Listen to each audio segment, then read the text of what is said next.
Bonjour, je vais vous montrer comment on fait pour dessiner un personnage avec les outils de peinture dans Scratch.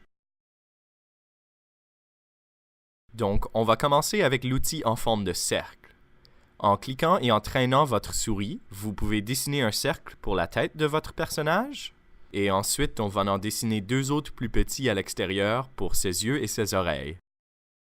On va maintenant dessiner la pupille dans l'œil de notre personnage. Et donc, on va utiliser l'outil pinceau pour ça. En cliquant et en traînant la souris, on peut dessiner n'importe quoi qu'on veut. Et donc, on lui dessine un point au centre de l'œil. Et ensuite, on va utiliser l'outil Efface pour effacer la moitié du deuxième petit cercle qu'on a dessiné. Et ceci va faire l'oreille de notre personnage. Avec l'outil en forme d'étampe, on peut faire une copie de notre œil et notre oreille pour en avoir une paire. Pour ça, on sélectionne ce qu'on veut copier, et puis ensuite on traîne la souris et on dépose notre copie où on la veut.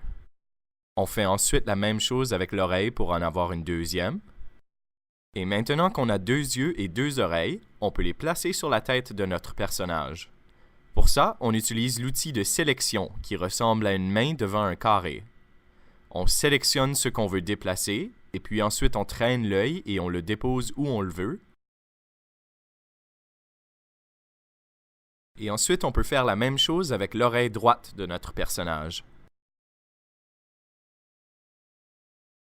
Ensuite, il nous reste juste à placer l'oreille gauche. Pour ça, il va falloir la tourner de bord. En haut à droite de votre éditeur de lutin, il y a un bouton pour un retournement horizontal. Ce bouton nous change l'orientation de l'oreille pour qu'on puisse la placer sur le côté gauche de notre personnage. Et maintenant, en utilisant l'outil en forme de pot de peinture, on peut ajouter de la couleur à notre personnage. On va commencer par lui ajouter le blanc aux yeux.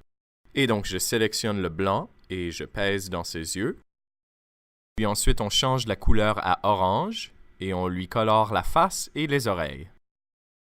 Maintenant, on va utiliser l'outil en forme de ligne pour dessiner une bouche et un corps à notre personnage.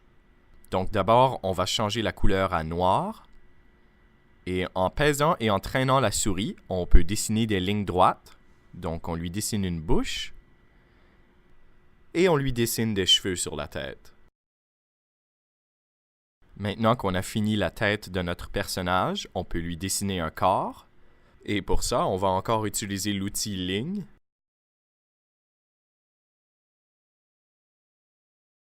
Et on lui dessine des bras. Et finalement des jambes.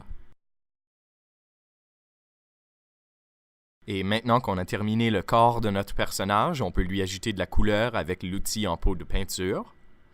On va utiliser le bleu pour ses culottes. Et ensuite, on va utiliser le rouge pour son gilet.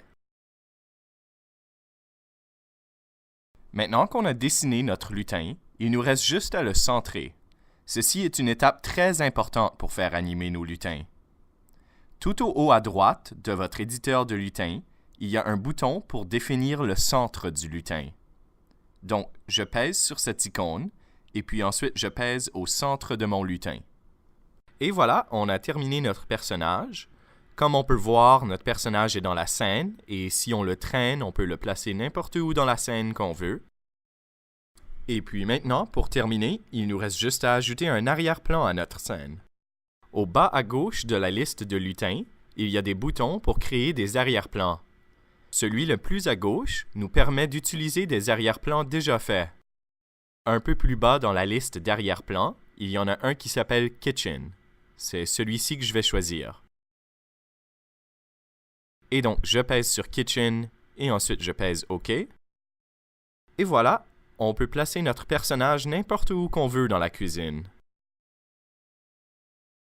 Si vous avez choisi de dessiner un personnage comme le mien, dessinez-en au moins un autre pour populer votre scène. Y a-t-il autre chose que vous pouvez ajouter à votre scène dans la liste de lutins déjà faits? Lorsque vous aurez terminé, il vous restera à sauver votre projet.